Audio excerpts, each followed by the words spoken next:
High guys, welcome back to my channel. आज आपण Pimpalgaon Baswant honeybee पार्कला आलेलो आहोत. नाशिकपासून कमीत कमी 30 ते 35 किलोमीटरवर आहेत. 1 तासाचा रूट आहे. तुम्ही एक वन डे हॉलिडेसाठी एकदम बेस्ट प्लेस आहे. काय आहेत ह्या हनीबी पार्कची खासियत आज आपण एक्सप्लोअर करणारच आहोत. So stay tune with us.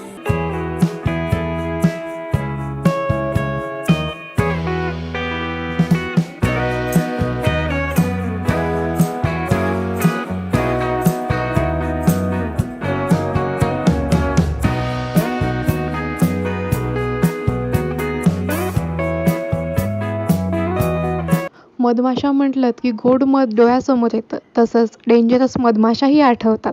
तर याच डेंजरस मधमाशांची भीती मनातनं काढून टाकण्यासाठी आज आपण इथे आलेलो आहोत. हनीबी गार्डनमध्ये आलेलो आहे. सर्व इन्फॉर्मेशन घेत आहोत आणि मी आज हनीबीजला हात लावणार आहेत. सो हे प्रोटेक्शन घातलेलं आहे. So let's see. लाईफमध्ये फर्स्ट टाईम इतक्या जवळून मधमाशा बघितल्या. एक्सपिरियन्स प्रचंड अमेझिंग होता आणि भीती पण होती, त्यासोबत आनंदही होता, वेगळ्या टाईपची एक्साइटमेंटही होती. हनीबीचा एक्सपिरियन्स घेऊन झालेला आहे आणि यांचा एक ॲनिमेटेड हनीबीचा मूवी आहे. सो तो बघायला आता आम्ही चाललेलो आहोत. होप्सो मला शूट करता यावं. शूट करता आलं तर तुम्हाला नक्की दाखवू. बेसिकली हनीबीची लाईफ कशी असते त्यावर डिपेंडंट हा एक मूव्ही आहे जो ॲनिमेटेड बनवलेला आहे. तिथे अलाउड नव्हतं, सो मला जास्त काही शूट करता आलं नाही, पण तुम्ही गेले तर तुम्ही नक्की मूव्ही एन्जॉय करा. सो आता आपण यांच्या हनीबी आउटलेटमध्ये आलेलो आहोत. इथे येऊन तुम्ही शॉपिंग करू शकता. यांचे वेगवेगळे प्रोडक्ट्स आहेत, तुम्हाला मागे दिसत असतील.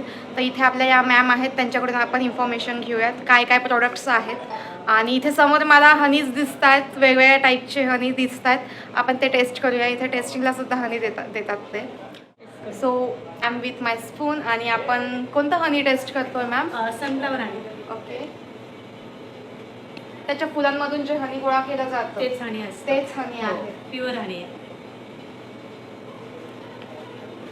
कुठलाही हनी टेस्ट केल्यानंतर 15 सेकंदानंतर टेस्ट दुसरे घ्यायची, जेणेकरून आपल्याला हनीची टेस्ट पण कळते आणि रिअल हनी आहे ते पण कळतं. मला एक सांगा फक्त की मार्केटमध्ये आजकाल हनीच्या खूप जास्त कंपन्याज आहे, पण रिअल हनी कोणतं आणि फेक हनी कोणतं हे कसं ओळखायचं? जेव्हा हनीची टेस्ट घेतल्यानंतर 15 सेकंदानंतर त्याची टेस्ट गेली तर समजायचं ते रिअल हनी आहे. मग दिवसभर त्याची टेस्ट असते तर समजायचं ते डुप्लिकेट. ओके. 15 सेकंदानंतर जास्त टेस्ट असली तर समजायचं ते डुप्लिकेट. ओके. असं जेव्हा हनी घेतल्यानंतर आपण ग्लासभर पाण्यात हनी घेतल्यानंतर आपण ते स्पूनने टाकलं तर लगेच विरघळलं तर समजायचं ते रिअल नाही. जर आपण स्वतःहून स्पूनने विरघळलं तर समजायचं ते रिअल आहे. अच्छा.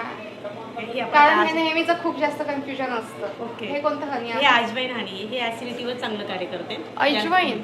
अजवाईनची फुलं असतात. अजवाईनची फुलं असतात. तिथे मधमाशांची पेटी ठेवली जाते. ओके. आणि तिथून त्या अजवाईनच्या फुलांमधून जे हनी गोळा केलं जातं त्याला अजवाईन हनी म्हणतात. ते ऍसिडिटीसाठी चांगलं कार्य करतं. इतक्या वेगळ्या डिफरंट टाईप्सचे हनी होते हे मला आज इथे येऊनच कळालं. त्याच्यानंतर आपण घेणार आहे सनफ्लावर हनीमध्ये आणि याच्यामध्ये लगेच डिफरन्स कळून येतोय ओके. आपल्याला. त्याच्यानंतर दुसरं आपण घेणार आहोत लिचीचं हनी. लिचीचं हनी ब्लड सर्क्युलेशन असेल किंवा अल्सर आजारावर चांगलं कार्य करत असतं. आणि नंतर हे चेहऱ्याला सुद्धा लावलं जातं. ओके. मग ते माझ्यासाठी खूप जास्त परफेक्ट आहे. I should by this. मुलींना फेस म्हटलं की काही चालतं, सुंदर दिसण्यासाठी मुली काही करतील. एक सेकंड.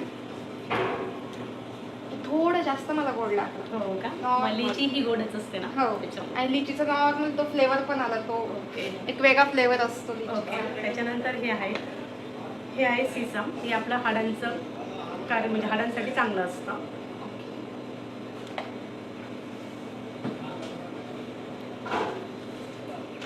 प्रत्येक हनीमध्ये थोडासा वेगळा डिफरंट हा मिळेलच. म्हणजे ती एक चव असते ना, ती लगेच कळून येते आपल्याला. त्याच्यानंतर हे आपण जसं डाबर असेल, पतंजली असेल किंवा बसवंत हनी असेल त्या पद्धतीने आपण हे मल्टीफ्लोरल हनी. आपण पहिल्यांदा युनिफ्लोरलची टेस्ट घेतली, आता आपण मल्टीफ्लोरल घेणार आहे. तर बघा टेस्ट घेऊन बघा. म्हणजे रेग्युलर यूजसाठी रेग्युलर यूजचं हनी आहे, म्हणजे सगळ्या फुलांचं मिक्स. सगळ्या फुलांचं मिक्स आहे. हो. असं एक पर्टिक्युलर याचं नाही नाही. नाही. ओके. जसं तुम्ही लिचीचं हनी सांगितलं जे फेससाठी चांगलं आहे, जर याचा सर्वांचा उपयोग आपल्याला करायचा असेल तर नेमकं कसा यूज करायचा ह्या जर हनीचा? समजा आता आपल्याला फेसला जर लिचित आपण हनीचा यूज करतो कारण की जर काही घेतलं म्हणजे समजा तुम्ही आता डाळीचं पीठ जरी घेतलं त्याच्यात हानी मिक्स आपण त्याऐवजी हानी मिक्स करून जर लावलं फेसला तर ते चांगलं कार्य करतं. आणि खाण्यासाठी कसं खायचं? खाण्यासाठी जर ॲसिडिटीसाठी असेल तर ते 1 तास जेवणाच्या आधी घ्यायचं, नुसतं? जेणेकरून हो नुसतं घ्यायचं. आणि जर तब्येत कमी करायची असेल तर गरम पाण्यात अर्धा लिंबू टाकून आणि मग घ्यायचं. ओके. आपण जेव्हा एक्सरसाइज करतो त्याच्या आधी घ्यायचं. म्हणजे प्रत्येक हनीचं वेगवेगळ्या हो. टाईपने वेगवेगळ्या वेगवेगळ्या आजारांवर वेगवेगळ्या टाईपने घेतलं. हो बरोबर. हनीबी पार्क बघून झालेला आहेत आणि इथे बसवंत गार्डनमध्ये आपण इथे आलेलो आहोत. वेलकम आमचं चॉकलेटने झालेलं आहेत आणि बाकीचं गार्डन आपण एक्सप्लोअर करूयातच. बेसिकली बसवंत गार्डनमध्ये आदर्श गाव काय असतं, ते कसं असावं, ते पेंटिंग कसं करावं, या सर्व काही गोष्टींची इन्फॉर्मेशन दिलेली आहेत. पार्क बघून झालेला आहेत. एक रिटर्न गिफ्टसुद्धा आम्हाला मिळालेलं आहे. So that's it for a day. Vlog कसा होता हे नक्की कमेंट्समध्ये कळवा. लाईक, शेअर आणि सबस्क्राईब करायला विसरू नका. आणि काही जर सजेशन असतील तर तुमचे कमेंट बॉक्समध्ये नक्की सजेशन कळवा. Thank you. That's it for a day. Bye bye. परत भेटूया एक नवीन व्लॉगसोबत, एक नवीन डेस्टिनेशनसोबत, नवीन एन्जॉयमेंटसोबत. Bye bye.